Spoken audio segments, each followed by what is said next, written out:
அவங்க நடத்துற நாடகம் நல்லா இருக்குதுடா பையா. ஆமா. எப்படி கேளு. எப்படி? ஒரு ஆம்பளை அடிச்சா பொம்பளை ஐயோயோன்னு கத்தணும். அக்கம் பக்கங்கிறவங்க ஓடியார அந்த குடும்பத்துல ஏதோ தண்டனை நடக்குதுன்னு. ஆனா இவங்க எப்படி தெரியுமா? நான் அடிக்கிற மாதிரி அடிக்கிறோமா, நீ அழுவுற மாதிரி அழுவுமா அப்படி சொல்லிட்டு நாடகம் நடத்துறியா? ரத்த பாசம் ஒட்டுதா? பாசம் என்பதே கிடையாதுமா. எப்படி அடிக்கிறவள? அப்படி அடிப்பாங்க. வெறுவதா அடிக்கிறேன். எப்படி அடிச்ச அடிய?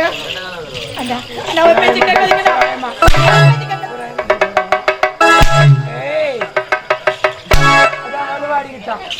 ஒரு ஆம்பளை அடிச்சா அடி எப்படி இருக்கணும்?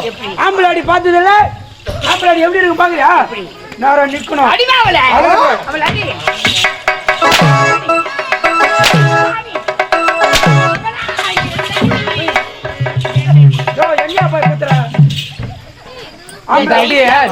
அவங்கள அடிச்சு காட்டு. அவங்கள அடிச்சு காட்டு. அந்த அடி அவங்கள அடிக்காத. அவங்கள அடிச்சு காட்டு.